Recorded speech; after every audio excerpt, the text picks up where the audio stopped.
먼저 평화라고 하는 키워드부터 먼저 보고 싶은데요. peace, 평화라는 단어를 보면 여러분은 어떤 게 먼저 떠오르시는지 굉장히 궁금합니다. 여러분에게 평화란 무엇입니까?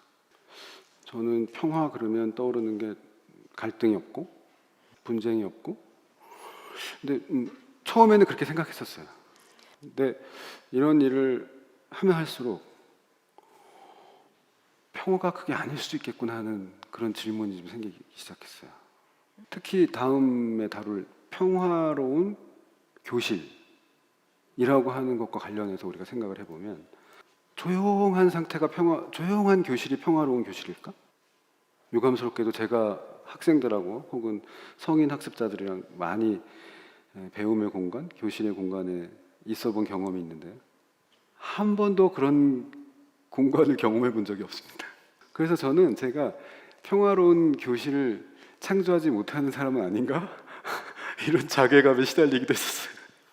그래서 그렇다면 여러분이 생각하는 평화와 교실 혹은 공동체를 한번 떠올려 보시죠. 평화로운 교실을 위한이라고 하는 타이틀이 붙었기 때문에 그 뒤에 있는 회복적 대화라고 하는 것은 이 평화로운 교실로 가는 길이 되겠죠.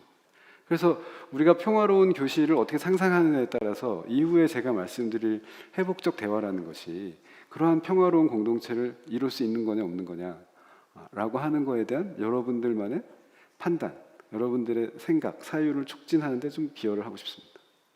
그래서 우리 사회 보신 선생님께서 오랫동안 교직에서 아이들을 만나면서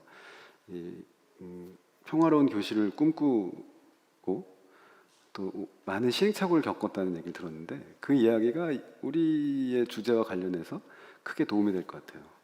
선생님이 경험하셨던 평화로운 교실, 선생님이 생각하시는 평화로운 교실에 대한 경험을 좀 나눠주실 수 있을까요?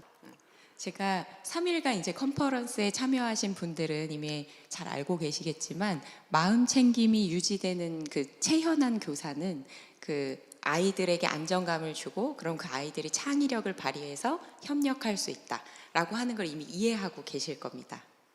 그래서 이 제 경험을 말씀드리면, 제가 생각하는 평화로운 교실은 상호 존중 속에 안정감이 있는 교실입니다. 제가 교직에 첫 발을 내딘 게 23살이었는데요. 그때 처음 만난 친구들이 남고였습니다. 남자 고등학생, 아주 익사이팅하지요. 그리고 16년 동안 근무했습니다. 제가 아직도 기억나는 일이 있는데요. 제가 이제 신체 검사를 해야 돼서 얘들아 앉아 라고 했는데 아무도 안 앉는 겁니다. 그래서 제가 당황하고 있는데 갑자기 애들이 조용히 자리에 착착착 앉는 거예요. 그래서 이게 무슨 일인가 하고 뒤를 봤더니 저희 학교에서 가장 등치가 크고 무서운 선생님이 그냥 서 계셨어요. 그때부터 이제 고민을 시작했습니다. 제가 성별을 바꿀 수도 없고 등치를 키울 수도 없고, 그리고 불교와 명상을 가르치는 사람이 욕을 할 수도 없고 화를 낼 수 없는데 어떻게 아이들이랑 평화롭게 교실에 있을 수 있을까가 화두가 됐습니다. 그래서 이제 수차례의 그 시행착오를 경험하다가 규칙을 정해야겠다라고 해서 3월에 아이들을 만났을 때 3가지 규칙을 한 달 동안 내내 가르쳤습니다. 첫째, 상호 존중. 둘째, 말. 셋째, 자세였어요. 그래서 저는 아이들에게 존댓말을 쓰는데요. 얘들아, 내가 존댓말을 하는 이유는 여러분들을 존중하기 때문이에요. 그래서 여러분들도 저를 존중해 주셔야 돼요 라고 얘기합니다. 그리고 예를 들어서 설명합니다. 아이들을 부를 때 아가 앞에 보자 라고 할 때 보는 아이와, 죄송합니다, 야 앞에 봐 라고 할 때 보는 아이와, 야 땡땡 앞에 봐 라고 할 때 보는 아이가 있다. 그렇게 이야기를 하면 이제 애들이 눈이 3번째 때문에 눈이 동그래집니다. 그러면 2번째, 3번째 때 반응한 친구들은 나한테 미안할 게 아니라 스스로한테 미안해해야 한다. 왜냐하면 내가 아가야, 학생이라고 얘기할 때 보지 못하고 안 좋은 말을 했을 때 자기 자신을 일깨웠기 때문이다라고 이야기를 해줍니다. 그렇게 한 달을 연습하면 이제 한 달 후에 아가 그러면 다 쳐다봅니다. 그리고 두 번째는 말인데요. 우리 남학생들이 말을 할 때 이제 감정이 격해지면 이제 조금 억양이 심해집니다. 그래서 예를 들면 제가 그런 거 아니에요라는 말을 제가 그런 거 아니에요 이렇게 얘기하거든요. 그래서 이제 그렇게 얘기하면 나는 안 들린다. 법사님, 제가 그런 거 아닙니다라고 얘기해야 들린다라고 예를 들어줍니다.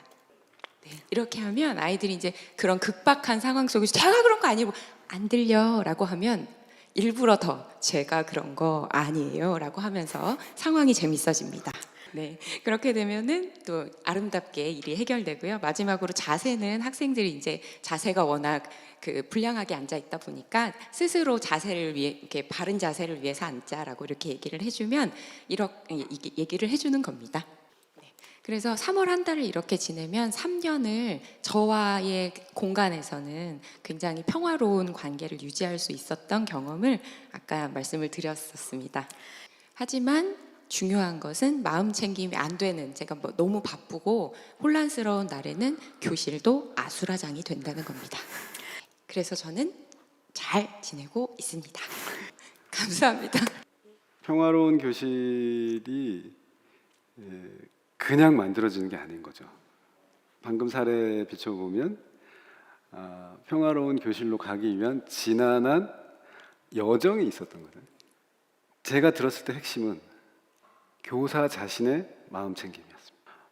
그래서 오늘 주제가 마음 챙김 있는 교실인데, 마음 챙김 있는 교실은 학생들을 마음 챙김하게 하는 교실이 아니고 교사가 마음 챙김하고 있는 교실이 아닐까라는 생각을 해봤습니다.